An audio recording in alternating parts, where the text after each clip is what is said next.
Uma boa noite a todos. Agradeço por mais uma vez estarem aqui para acompanhar o Evangelho no Lar, da CEP. Então vamos nesse momento dando abertura a mais um Evangelho no Lar. Meu nome é Ricardo Melhado. Boas-vindas aí a todos vocês que acompanham semanalmente. E vamos iniciando, como sempre fazemos, com mais uma prece de abertura.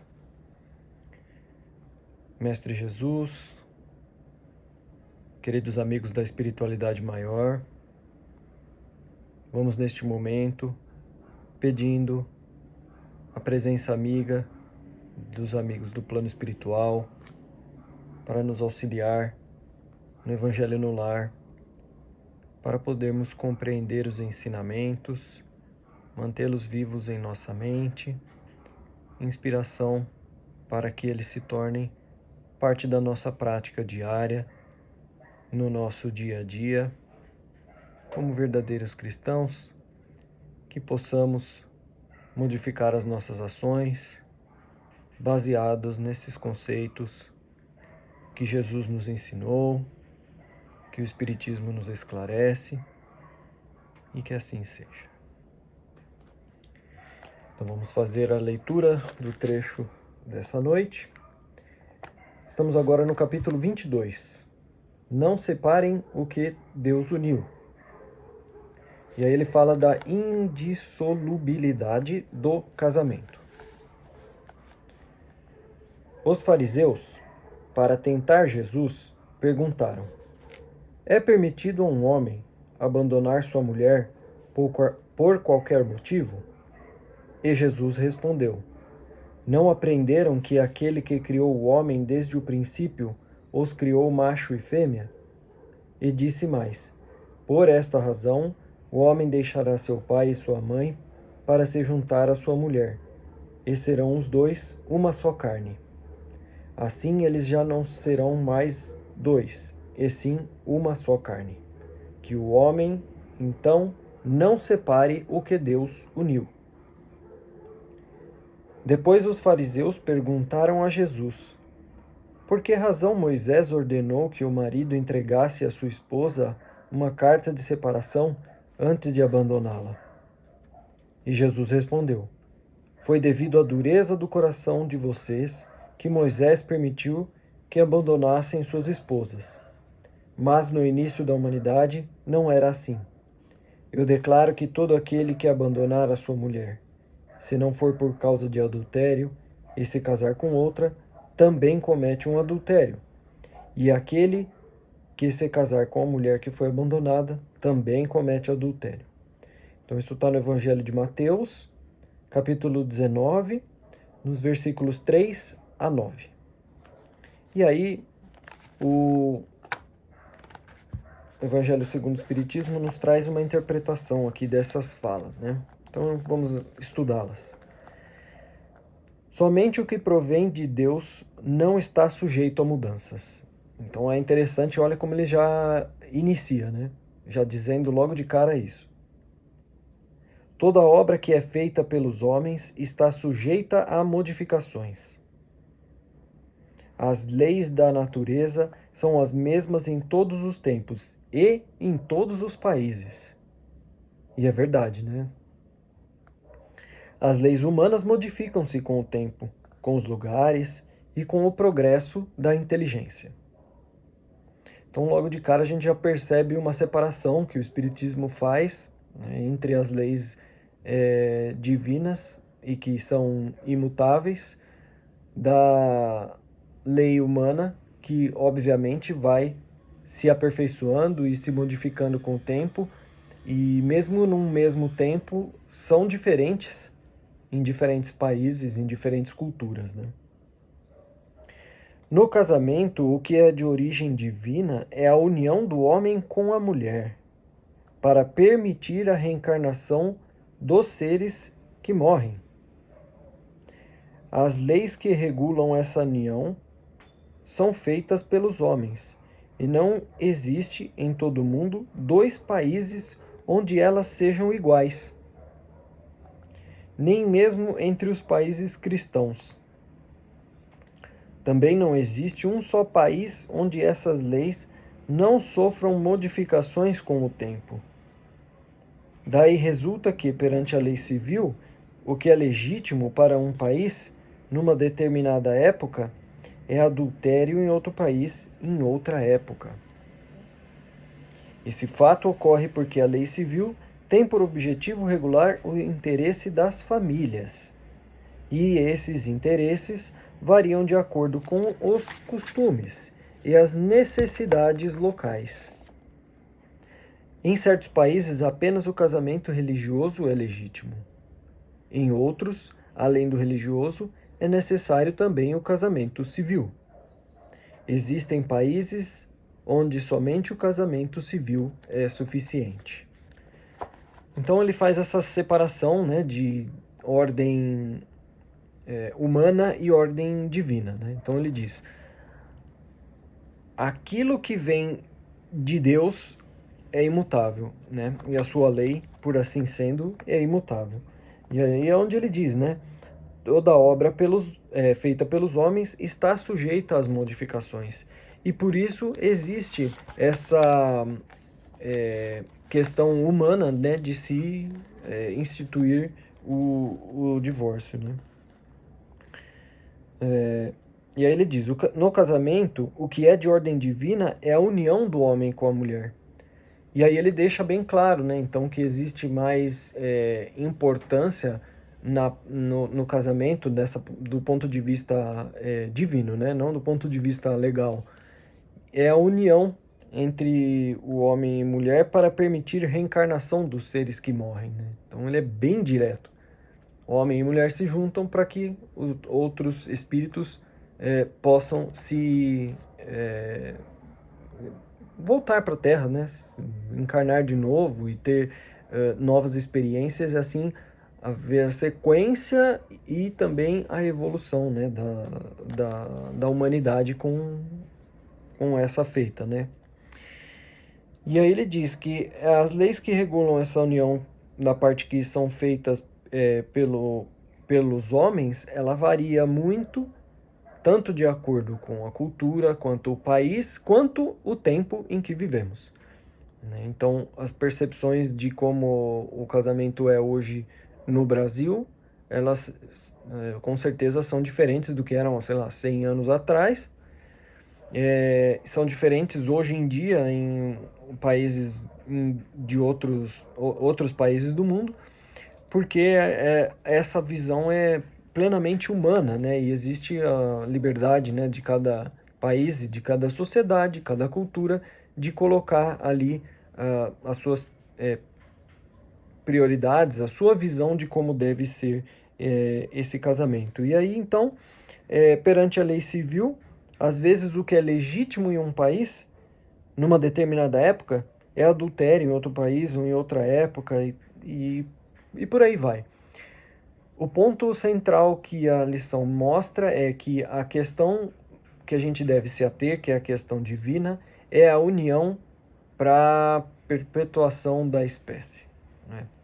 Então, é a ideia de que o homem e mulher se juntam e trazem a oportunidade de um espírito reencarnar.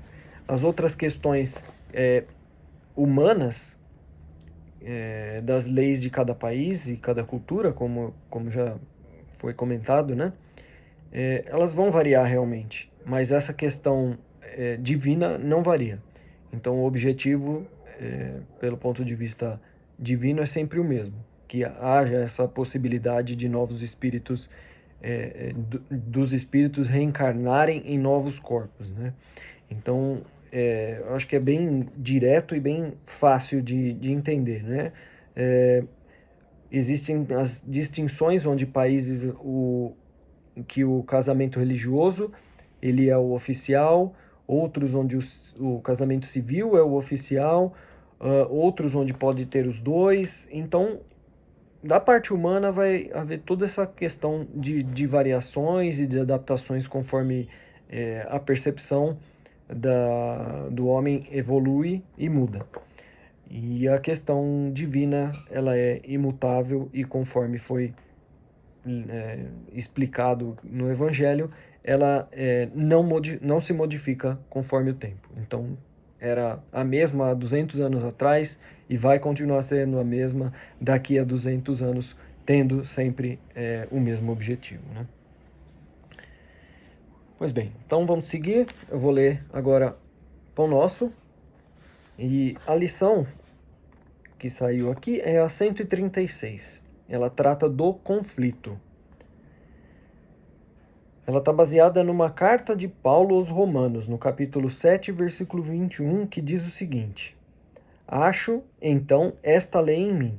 Quando quero fazer o bem, o mal está comigo. Emmanuel, sobre esse assunto, tem o seguinte ensinamento para nós. Os discípulos sinceros do Evangelho, à maneira de Paulo de Tarso, encontram grande conflito na própria natureza. Quase sempre são defrontados por enormes dificuldades nos testemunhos.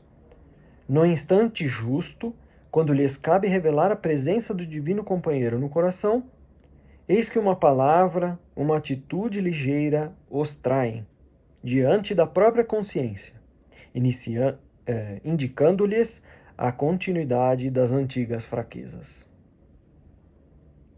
A maioria experimenta sensações de vergonha e dor. Alguns atribuem as quedas à influenciação de espíritos maléficos e geralmente procuram o inimigo no plano exterior, quando deveriam sanar em si mesmos a causa indesejável de sintonia com o mal. É indubitável que ainda nos achamos em região muito distante daquela em que possamos viver isentos de vibrações adversas. Todavia, é necessário verificar a observação de Paulo em nós próprios. Enquanto o homem se mantém no gelo da indiferença ou na inquietação da teimosia, não é chamado a análise pura. Entretanto, tão logo desperta para a renovação, converte-se o campo íntimo em zona de batalha. Contra a aspiração bruxelante do bem, no dia que passa, levanta-se a pesada bagagem de sombras acumuladas em nossas almas, desde os séculos transcorridos. Indispensável, portanto, grande serenidade e resistência de nossa parte, a fim de que o progresso alcançado não se perca. O Senhor concede-nos a claridade de hoje para esquecermos as trevas de ontem, preparando-nos para o amanhã no rumo da luz imperecível. Então é uma lição que fala bem forte, né, sobre esse conflito interno que nós, discípulos, vamos encontrando dentro de nós, conforme a gente começa a estudar essas lições, conforme a gente começa a entender o caminho que a gente deve seguir, mais a gente, refletindo sobre como nós somos, a nossa imperfeição ainda, vendo o resultado dos nossos atos, ainda somos humanos. Então a gente fica nessa questão divisória, né, de querer seguir por um caminho espiritualizado, enobrecido, mas enxergando e vendo as nossas atitudes, enxergando em nós mesmos e vendo as nossas atitudes ainda serem muito humanas, muito ligadas ainda a essa questão própria do espírito que está nessa fase, né, de buscar automatizar o evangelho dentro de si mesmo. Então, ele diz que Paulo passou por essa situação, enfrentou esse embate, esse conflito dentro de si mesmo, e eu acho que isso é muito, ao mesmo tempo que nos reconforta, porque se Paulo passou por isso, né, porque nós não passaremos por esse tipo de conflito, por esse tipo de dificuldade mesmo de, ao ter compreendido que aquele caminho do evangelho é o caminho que nós devemos seguir, por que que eu não consigo simplesmente mudar e seguir? Né? Porque nós temos essa ação ainda não automatizada dentro de nós. pode fazer sentido na nossa mente, mas nós temos ainda muito caminho, muito esforço, muito trabalho para conseguir realmente absorver esse comportamento no rol das nossas atitudes. Então é como alguém que inicia um treinamento, que está compreendendo o que deve ser feito, mas ainda não tem a habilidade, não tem a capacidade plena de fazer. Então, como tudo que a gente está aprendendo, a gente transita entre a fase de estudo e de prática, e volta, e vai, e volta, e dessa maneira nós vamos aos poucos polindo a nossa atitude, aparando aquelas arestas que a gente começa a compreender no nosso espírito. E aí é o exercício da paciência, né? do trabalho firme, do trabalho incessante, mas também da paciência.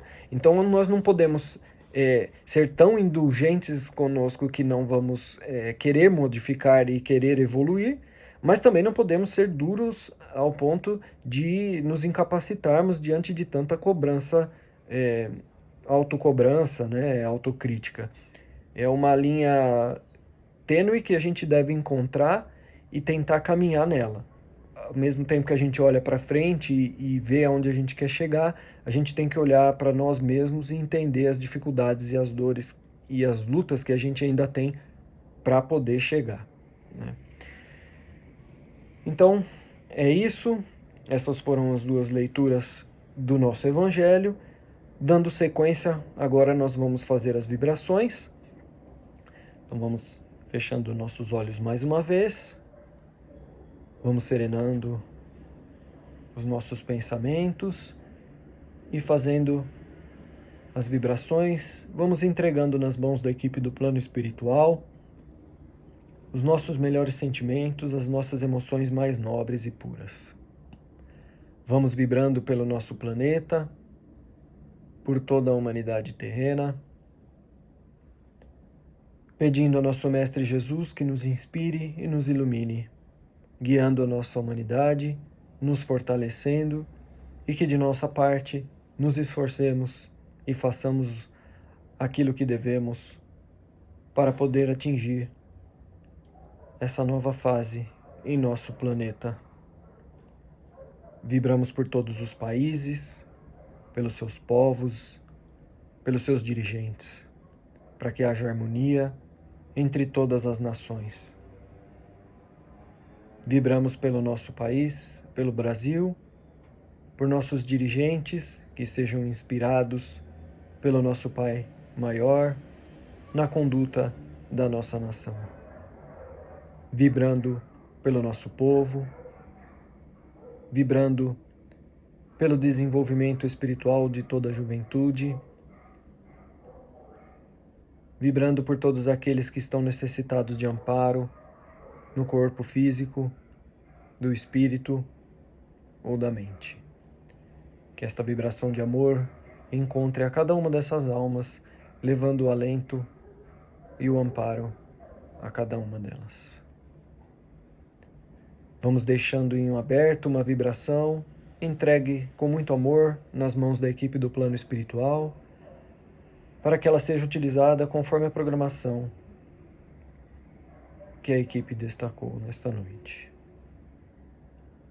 E pedimos licença neste momento para vibrar por nós mesmos, pela nossa casa, pelos nossos familiares e amigos, e para que esta luz do Evangelho permaneça conosco durante toda essa semana. Muito bem, vamos partindo agora para o encerramento deste Evangelho, com nosso coração envolto em muita gratidão. Nós vamos desejando que tenhamos uma semana tranquila, pacífica, agradecendo a presença amiga dos trabalhadores do Evangelho, que sempre que nos dispomos a fazer este Evangelho, acompanhá-lo, estão ao nosso lado, nos orientam, nos trazem o tratamento. Agradecendo ao nosso Mestre Jesus por trazer as suas lições até nós, através destes irmãos que trabalharam para fazer o Evangelho segundo o Espiritismo, o Pão Nosso, através dos trabalhadores do Evangelho. E vamos agradecendo ao nosso Pai Maior, de infinito amor e bondade, encerrando, dando graças a Deus e graças a Jesus. Uma boa noite a todos.